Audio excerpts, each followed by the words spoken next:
Kazwai imuri yeZimbabwe chakachaya nhasi. Chakachaya nhasi rimwe zuva tiri muchirongwa icho tinokunzirai vanasekuru vanobatsira. Nhasi tina sekuru Dziva. Namhlanje sihlezi sihlangene futhi njalo sibuye lomunye umuntu olokhulu okwanisa ukuthi esincedise empilweni, okwanisa ukuthi esincedise enhlupheni zethu esihlangana lazo imihla ngemihla, kuthiwa ngukhulu Dziva. Ndikukumbira ukubvunza. Unonzani? Opampofu. Kwenini? Endrunishamba. Agona ndozviziva opa hapana zita raanofarira kutaura saEndrunishamba. Senguva dzese tinokurudzirai kusubscribe kuDrumas Media. Drumas Media Taking you to another level. Nhasi tiri pane rimwe level. Taimese makadi henyu indonzi sekuru Dziva. Ndiri chiremba wechiwanhu anobatsira matambudziko echiwanhu. Ndinobatsira matambudziko akasiyana siyana. Vanorwara ndinorapa. Vanenge vabirwa tinodzora zvabiwa zvacho. Vanenge vaparadzana mukudanana kwavo vachida kudzokerana, rudo rwavo rwemurume nemukadzi kana mukomana nemusikana varambana, tinodzorera.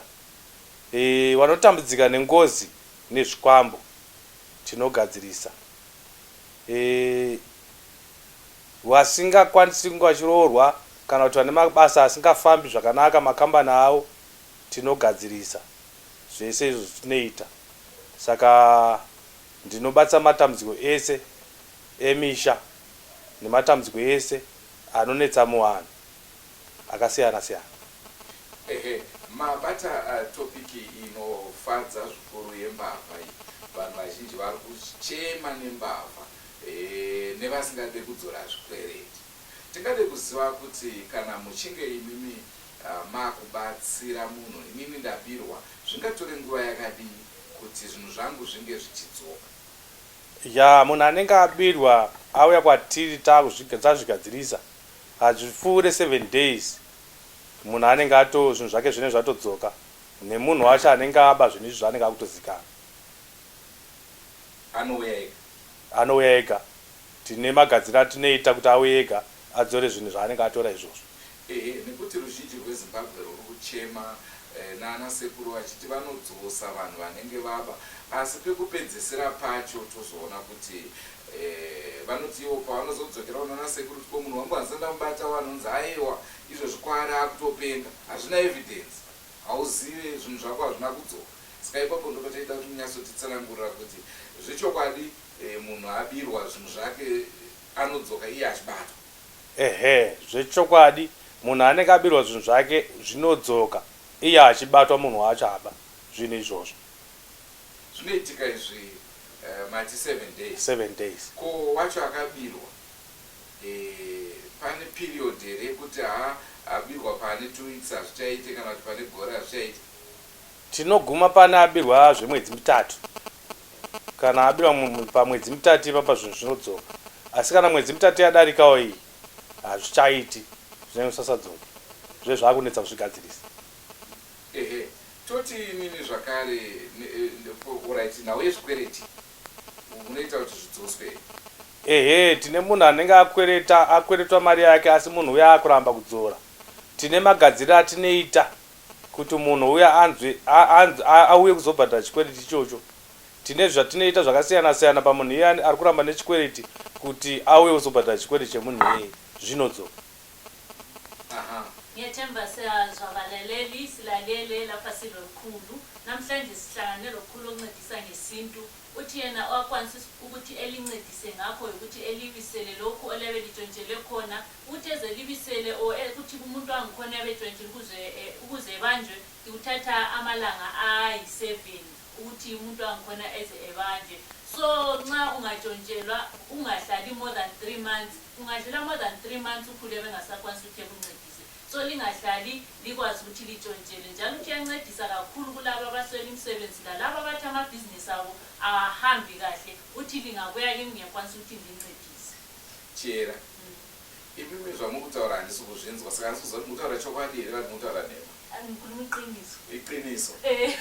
ngiyabonga tichiendera mberi nechirongwa mhuri yezimbabwe pari zvino sekuru tanga tichida kuti tinyatsosuka nekudzumburudza nhau iyo vezvikwereti nekuti vakawanda vari kutibata mati imimi pane anenge akabirwa 3 months nai kupa zvikwereti apa inde itoziva kuti John ndiye akandikwereta taane 3 years haasi kudzosa mari yangu zvoitwa sei? Yapa zvikwereti tinongoti akakweretwa wacho chero paaurira yango zvikaita makore 10 kana zvikaita makore akati asi akakweretwa akangouya achiti achida akakwereta munhu akuramba kudzora mari yangu izvo zvinogadzirika munhu achidzorerwa mari yake zvasiyana nekubirwa izvo zvinodzoka munhu achigadziswa zvichifamba mari yake achipiwa nekuti ipapo pazvikwereta apa pazvikwereta apa vanhu havadi kudzora asi kukumbira so ndokudzosera ndikangodai zvatorova ende tine vanhu vakatorwa ma10,000 tine vanhu vakabirwa ma20,000 US asi zvingonzi ndodzosa tamboendesa kune vamwana sekuru vanoti vanozvigona asi hazvisi kuvafambira saka naizvozvo kana chiri chokwadi chamuri kutaura sekuru ndinovimba vazukuru vazhinji pari zvino vatotanga kunyemwerera. Tichiendera mberi nechirongwa imwe nhau yanetsa munyika yeZimbabwe ndeyekurambana kusiyana chera makatombonitiza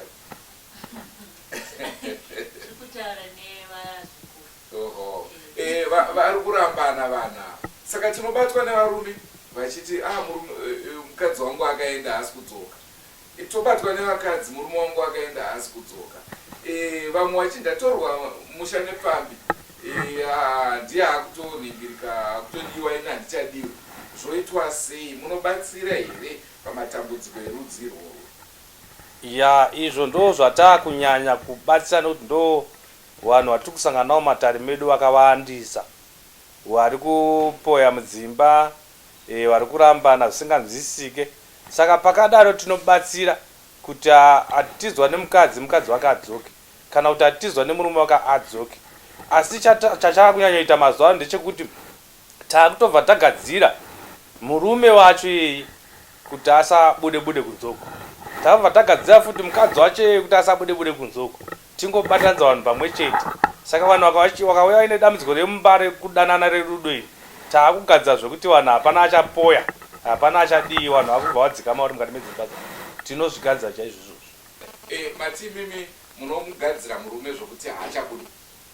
Takutogadzira murume zvokuti haachabudi takutogadzirawo zvakare kuti mukadzi haachabudi asi ndokunge vawirira nawo mukadzi awe achida kugadzira murume wangu kuti asabude murume uyo oti ndoda kugadzira mukadzi wangu kuti asabude kana kuti oya wese semhuri toda kugadzirwa izvi sekuru kuti pashaya tivimbike saka tinozvigadzira izvo kuti panoshaya nobuda. Nyaya yacho ipapo payakatiome nyaya yemaselphones yakati kuuya pane umwe sawira wangu akataura kuti akabata mamessages emukadzi wake ari kuratidza kuti ari kudanana nevanhu 2 vese nawo pakadaro mukadzi kumuti handi tinogadziriswa handifunge kuti zvinobuda ipapo nekuti anenge achiziva zvaari kuita panoitwa sei? Murume anouya ega tomugadzira kuti abate mukadzi wake. Mishonga yedu temishonga yedu atogadzira zvinotoita chete kuti murume asvika pakuzobata mukadzi wake zvaanenge achiita.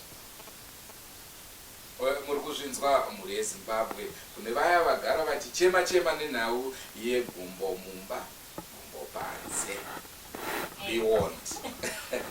Njengoba nisizwa lokho esiqhubekela phambili mlaleli lapho ukukhulu sitshela ukuthi yena ngiyakwazi ukuthi ngalezi insuku o ngesikhathi esiphila kizo kunzima ukuthi abantu kumbe sihlalisane kumbe abathathene behlalisane kahle ezindlini kodwa labo kulabanye ababelokhe besalunguza phandle naso wakhetha umuntu wakhe ukuthi hayi mina ngifuna ukuhlala lalo bachada sibili umtshado ongcwele njengoba lisitsho kodwa ukuluthi hayi ngabona umuntu wakho sengani ngasazwisiseki ungabuya lakwanisa ukuthi lincediswa umuntu engaphumi phandle umuntu engahambi ebona engabi ngumehlo indawo yonke. Imwe nhau sekuru iri kunetsa yatiri kunetserwa kunyanya navafana vamazuva ano ndeyekuromba vari kuda kuromba hanzi zvinhu hazvisi kufamba, kudodai hazvisi kufamba, kudai hazvisi kufamba. Saka vanotoona zvakakodzera havo kuti vangoitawo kama medzidzo dziya dzekuti mari dziuye. Munokwanisa here nhau iyoyi? Alright, inini sekudziwa handirombesi, zvokurombesa handikwanise. Asi ndine nzira dzandinoita kumunhu anoda mari. Tine marapiro atoita nemwe mishonga yatinomupa yekuti awana mari kana kuti abudirire, asi kusiri kuromba. Zvokurombesa handikwanisi, handina ruzivo nazvo zvokurombesa izvo. Aha, mashoko anofadza nekuti chiripo ndechekuti vamwe vanoti toda anorombesa, vamwe vachitoti haisi hatitombodi munhu anoita zvokurombesa. Saka vaya vasingafarire vana sekuru vanorombesa, mazvinzwa vasekuru vati no. Kune vaya vari kuda kuromba ndine urombo, keep on trying. Pamwe tichasangana navo sekuru vanoti vanoda izvozvo. Okay, panyaya iyo sekuru, kune vamwe vanoti hai mari tinoida but hatidi kuromba but tinoda mari. Saka mataura kuti imi mogona kuti munhu moita kuti aite mari isina kuromba. Saka zvinhu zvacho hazvisi kuti kumberi zvopanduka here. Aiwa, zvakato mushonga wakangofanira kugeza kana wokumwa wekuti zvinhu zvifambe, hakusi kwekuti zvinozopanduka. Ende hausiri mushonga wekuti welaki, nekuti vazhinji toziva kuti mushonga welaki unonzi mushonga welaki uye unozopanduka. Saka uyu mushonga wakangomirira chete kuti munhu ada kubudirira anobudirira pasina kuromba, pasina ropa, pasina zvinozokanganisa vamwe. Mashoko anofadza. Imwe nhau iri kunetsa kunyanya kuvanhurume vane nhau mbiri. One, yekuti nhengo dzavo hadzichashandi. Dzimweni nguva kugadzirwa here kana kudi hamheno, asi iyoyo ndo nhau yekutanga. Yechipiri ndeyekuti nhengo yangu dai yakura, ndinoda hombe. Munozvibatsira here? Alright, pane inenge samuki apa ndo patinobatsira kuti murume kana anga asina simba mumba aite simba mumba. Asi zvokuti nhengo ikure, aiwa ini handizvikwanisi, handizivi mushonga wacho wakaita saiwo kudaro. Asi kuti murume asimbe, adzoke paanga ari kuti asimbe ichisumuka zvayaiita, aizvo ndozvigona. Kunyangwe akaita zvokuroyiwa, nyangwe akaita zvokuroya, anogona kunge akasungwa, anogona kunge akadii. Tinopingirana zvese izvo zvokuti murume adzoke paurume hwake hwekare. Muri kuzvinzwa kashamwari dzangu munonyanya kutaura kuti inini ndikuda kuti unodai kumba, ndikuda kuti unodai. Mavaona sekuru avo hanzi huyai, basa munokwanisa kunoita basa sebasa. Ngethemba siyazwana lokho esiqhubeka mlaleli. Ukhulu lapho uthi uyakwanisa ukuthi encedise kulaba obaba besithi hayi mina nca ngifika lo mkami sesisendlini ngala into aziyenzakali ngendlela eyayizenzakala ngayo. Ukhuleni uthi hayi ngiyakwanisa ukuthi ube lapha ngokuncedise, nguqinise, ekunike imithi yokuthi oqinise. Kodwa lokho ukuthi uyakwanisa ukuthi ekhulise, hayi yena akakwazi, kayazi imithi enjalo. Yena kukwanisa ukuthi elincedise kuphela, ukuthi eliqinise kuphela. Nhau imwe iri kushungurudza vanhu ndiyo yezvikwambo. Iyo vanenge vada kunoromba, zvavanoromba zviri kuzoshungurudza hama. Munobvisa here zvikwambo? Apo ndo patakanyanya kusimbira ipapo panyaya yekubvisa zvikwambo izvi. Zvikwambo tinobvisa. Munoita zvokudini? Munobvisa zvokunobata, munoshandisa mushonga, munoita sei? Tinobata, tinoshandisa mushonga kuti anazvo abuditse ega. Pane pambe kuti tasvika pamusha pane munhu ane zvikwambo zvake, asi ari kuramba kwahama dzake kuti ndine zvikwambo, tinoshandisa mushonga ipapo wekuti abva atobuditsa ega zvikwambo zvacho pajekerere. Kana zvaramba tine mushonga watoshandisa izvi kuzvidaidza zvikwambo zvacho zvichiya zvidonha zvega apa, vanhu vakaungana vachitarisa, tinobvisa zvikwambo. Ukhulu yacho ukuthi la kulaba abahlutshwa ngondofa uthi hayi ingxeyo yabo kubuya ukuthi imuli kumbe yabisiphelele njengoba sikwazi ukuthola abantu abathanda imali abahamba beromba or bedinga imali ngendlela ezingayisizo so sebesala behlupheka ukhulu uthi hayi yena lapha yikho akwanisa khona yikho lapha umsebenzi wakhe yiyo lapho aqine khona so uyabuye ezokhipha uyakwazi ukuthi ebuye le mithi kulaba ababe besala ukuthi benjani babe bengavumi ukuthi balazo kodwa bona belazo ukuthi imithi yangikhona yakwanisa ukuthi ibize ondofa bangikhona bephume o nxa abantu esala ekwanisa ukuthini ondofa bangikhona beziphumele o umuntu wangikhona ezikhulumele ukuthi hayi mina into ezinje ngilazo.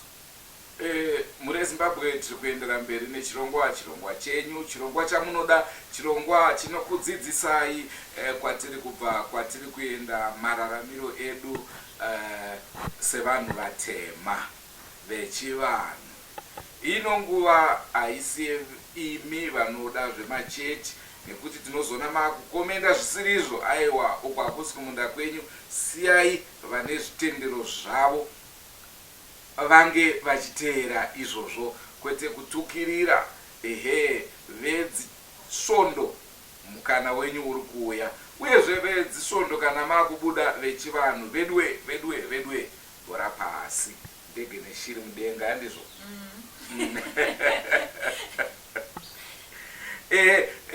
Imwe nyaya yatikaita kuziva, imi muri svikiro here, muri mhondoro here, muri n'anga here, muri chii?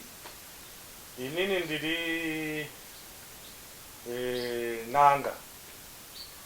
Handisi mhondoro, handisi svikiro, asi ndiri ndoshandisa mudzimu wedzinza rangu. Tinonzwa kuti kana muri n'anga simba renyu guru riri kumishongawo. Ndizvozvo chaizvo. Wakazvinzwakawo vachena. Ukhulu uthena kaso svikiro angwayishwa lingcolile ngesindebele ukuthi isvikiro kuyini. Uthi kaso svikiro kaso yena uyinyanga eqina kakhulu ngemithi. So ngiyakwazi ukuthi kulabanye abantu abathi hayi thina asifuni isvikiro asifuni inyanga so ukhulu yena uthi uyinyanga. Mumabasa omusekuru vanhu vanoda kukwidziridzwa mumabasa. Vamwe vane minyama, mabhosi anongotuka nepavari kugona vanenge vachingokutuka. Pane zvamunokwanisa kuyamura here vanhu panhau iyoyo? Tinopa mishonga yekugeza. Kazhinji kacho tinoona kuti anenge ari mabvuri kana kuti iyo zvikwambo zvatachataura nezvazvo izvi ndo zvinowanzopa munyama kana kuti kungowengwawo umwe munyama futi unongochikoteera. Saka zvese zvinogadzira kuti munhu aonekwewo semunhu kana ari pamabasa ari mekedzoo. Umwe anogona kunge aine mukana wokunge achikwidziridzwa pabasa asi nokuda kwokuti ane mhepo dzinomutera kana kuti ane munyama unomutera anotadza kutokwidziridzwa. Saka tinogadzira zvese izvozvo kuti munhu akwidziridzwe, munhu asawengwe, munhu asaitewo ropa rakaipa pane vamwe, aonekere semunhu. Pane pamwe paunozombowari kuti kana ari mabvuri angu kana kuti ndeabhosi bhosi kune mabhosi anonetsa anonetsa. Ko inini kana ndichida kutoya bhosi kuti adzikame tinogadzirisa, tinotonhodza. Handidika iyo ndo mushonga watikanyinyoda nekuti mabhosi ayi ini sekuru ndinonyatsouda mushonga iwowo. Chera kumuzvibate nai nekuti makuda kushandisa ini mushonga nai.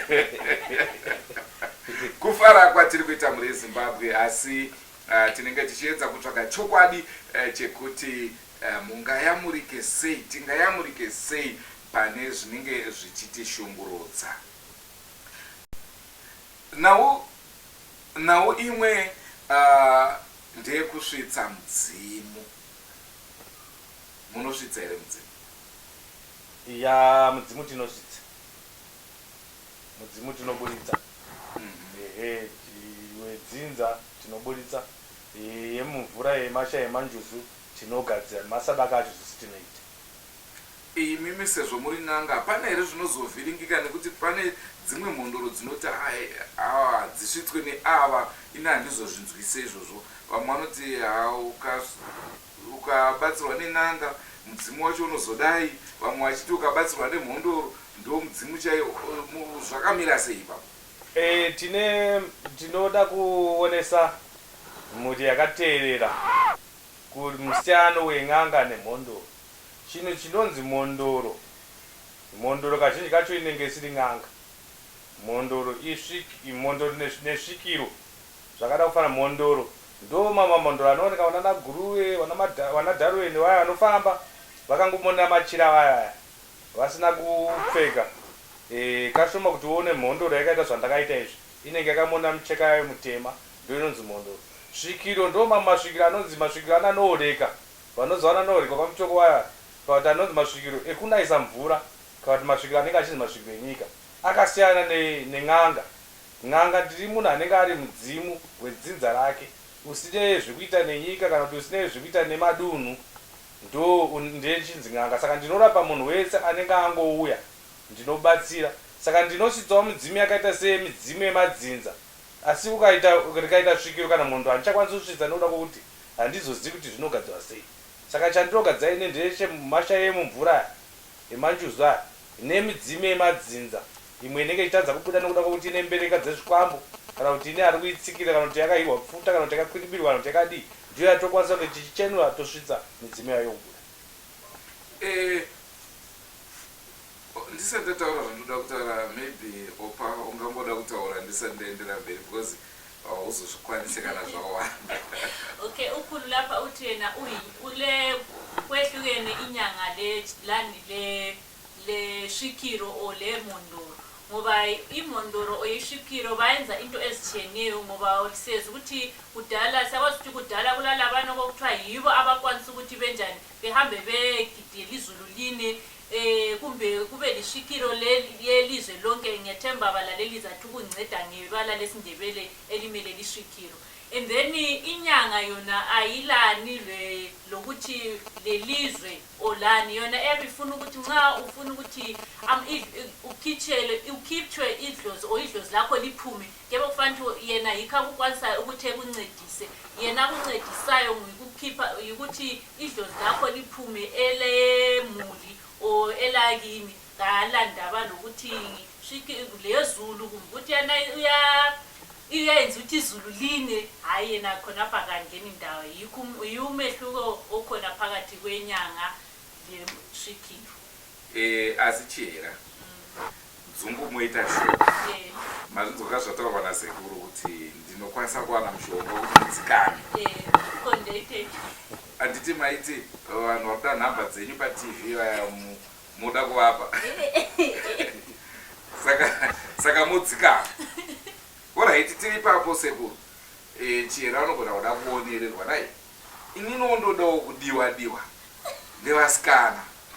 Ndinokwanisa here munokwanisa here kundibatsira kuti ndikaenda kuchimhandara chandiri kuda chondibatsira ndikaenda kuchimhandara chandiri kuda chondidawo. Vatotanangura kuti kuno unonzi kudiwa kutoriko mushonga wacho kutoti mukatoti uyu munhu ndotomuda munotonodiwa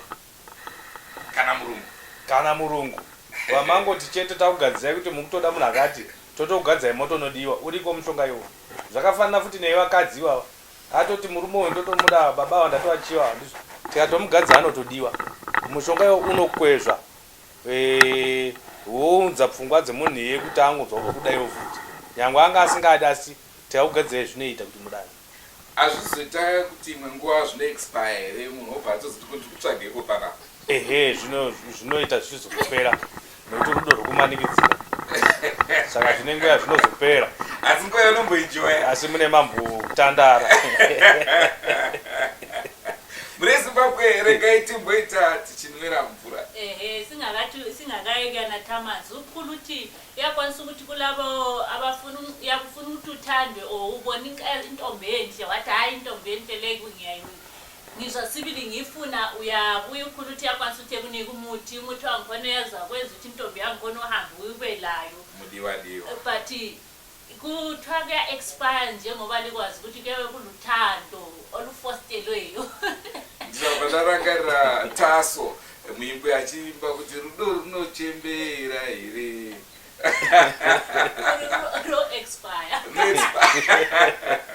waya mafanzi angu anekanira mawaya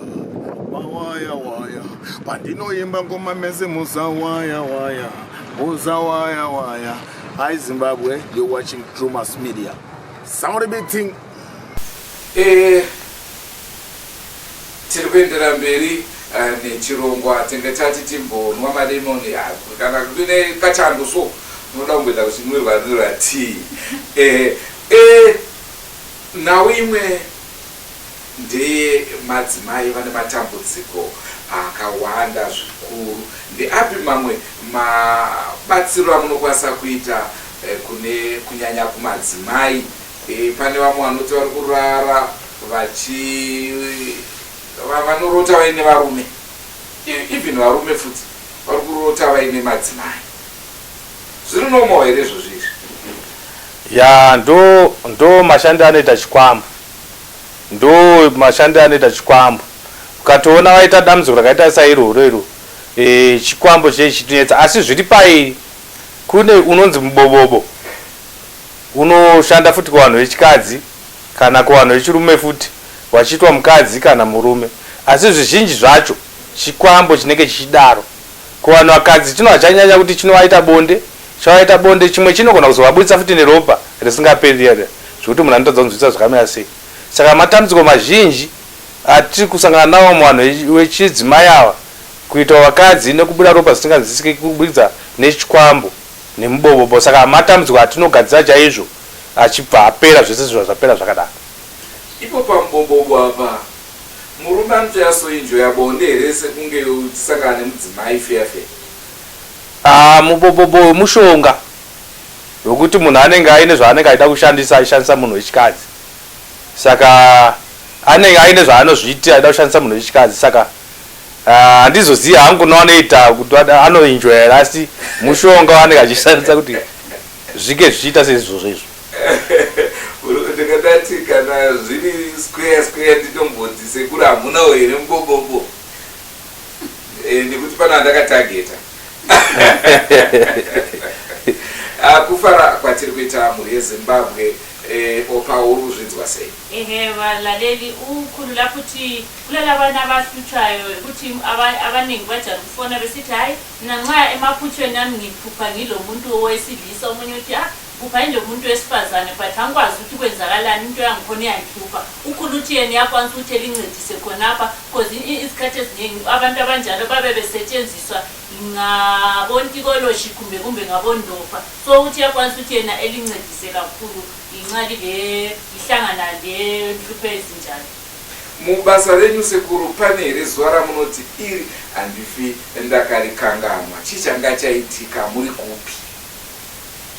Ya pane zuva randisingakanganwi iro randasvika pakuti ndiri godobori zvangu wezvikwambo, asi zvikwambo zvakava zvakundiuraya.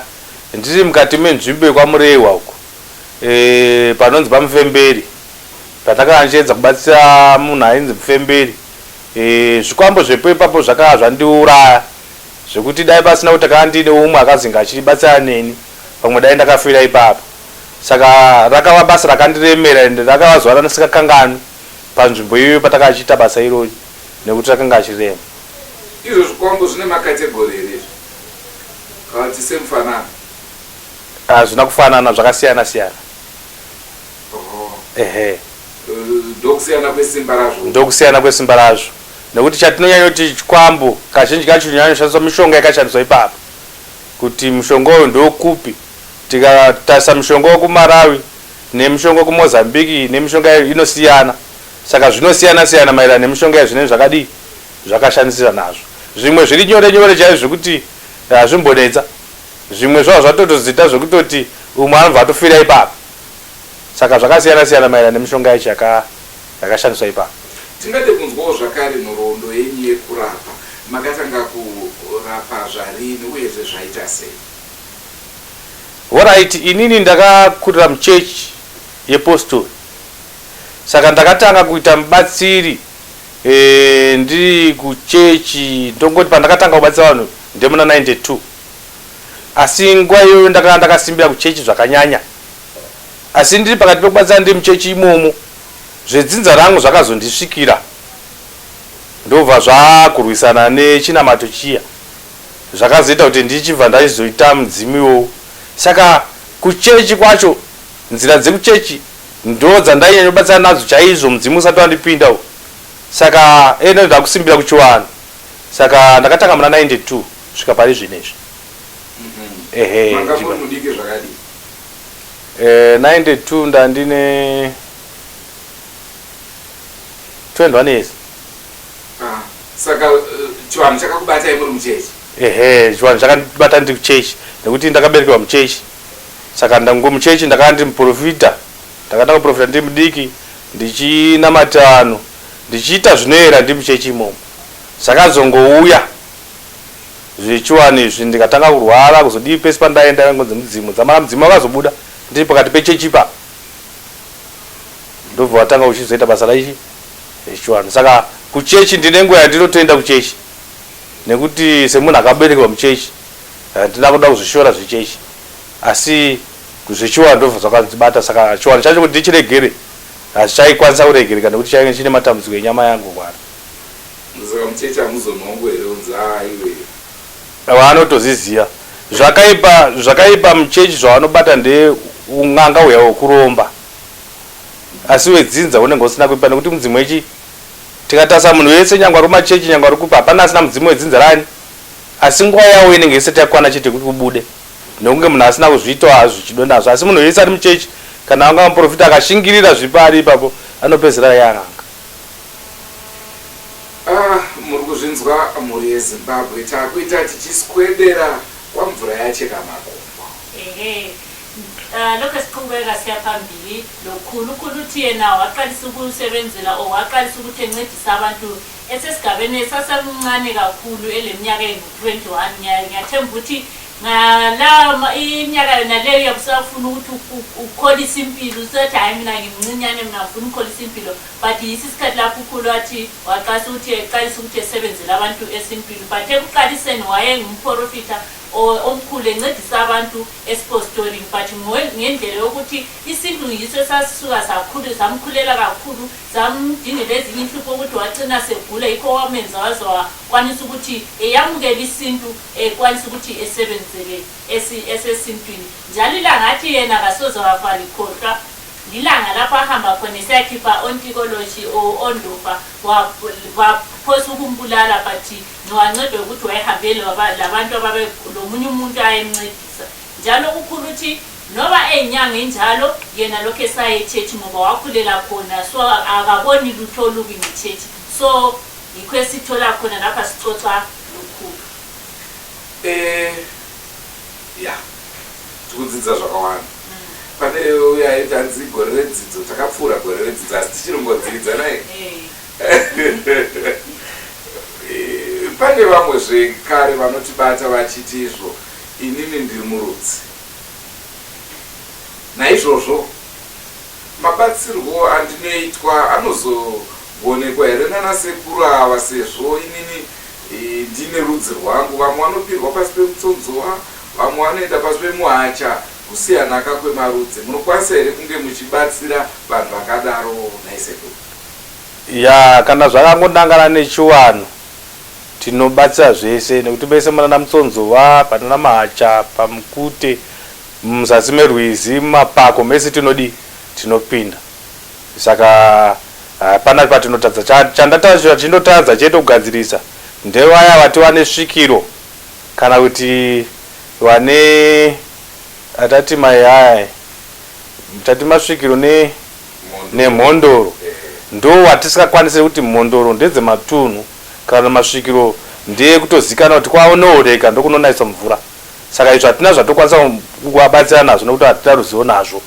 asi zvimwe zvezvo zvekuti munhu anenge ada kugadzira zvepanyama yake zvedzinza rake zvemudzimu yake izvi tinogadzira hapana chatinotadza ndiapi mashoko amungade kusiyira kumhuri yezimbabwe ya ndinoda kusiyira kumhuri yese yezimbabwe yakateerera kuti mazuva ano chanyanyowandisa chanyanyokurisa mukurarama kwedu sevanhu vatema uroyi vanhu vazhinji vakuroyana zvakanyanya nekushandisana mushonga marudzi kana kuti hama nehama mukoma nemunin'ina vakupandukirana zvakanyanya nokuda kwekunge vachishandisirana mushonga saka mhuri yezimbabwe ndada kuzivisa mese kuti tiriko isusu tinobatsira zvakawandika zvese matambudziko ese anonetsa zvese zvidonetsa zvese tinobatsira.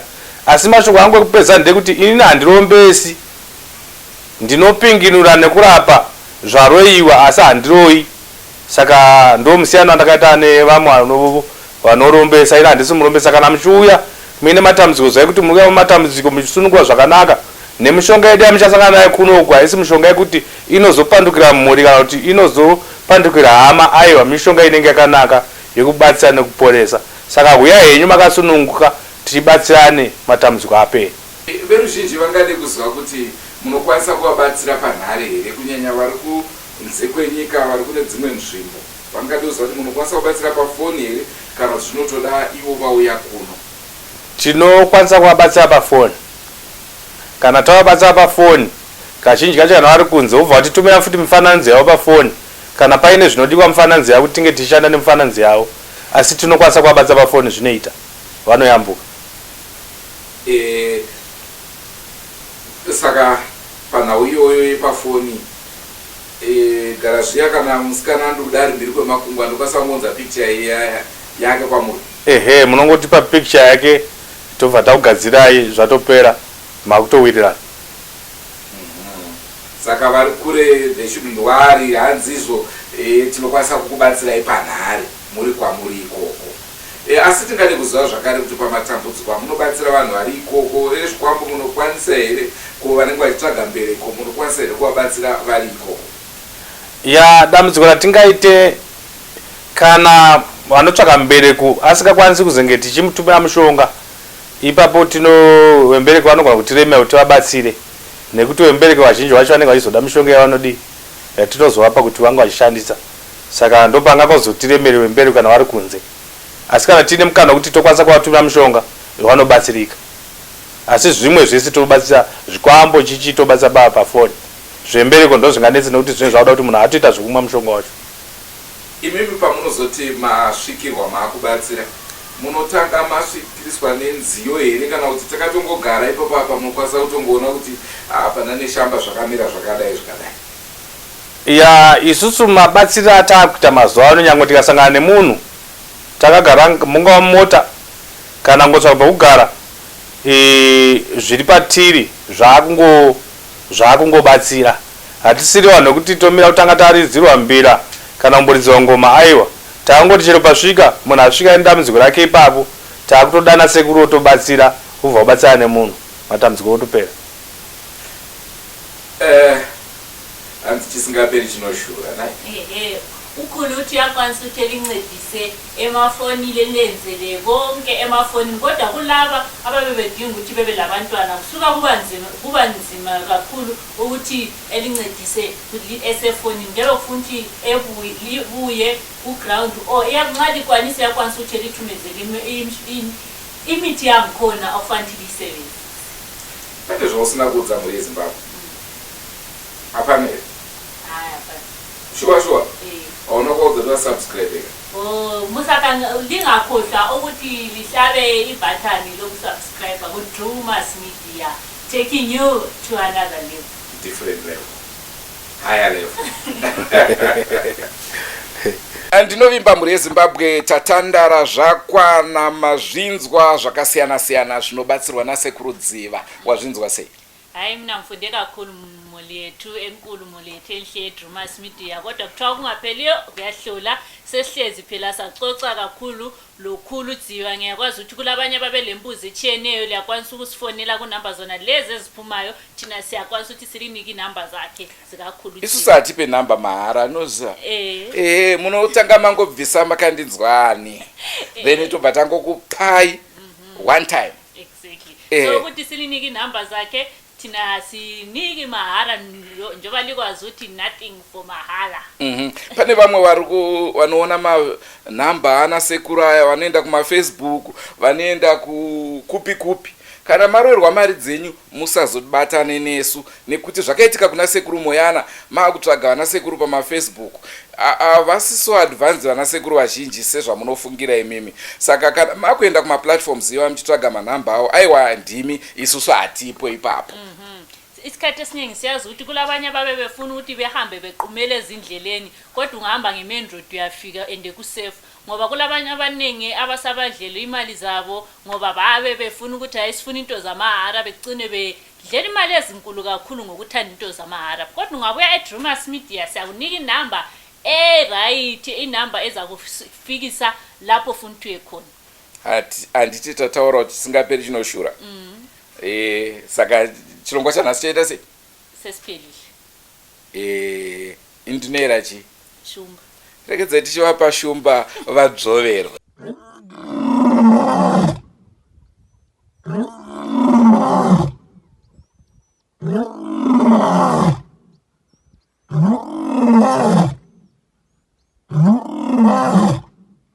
Wow.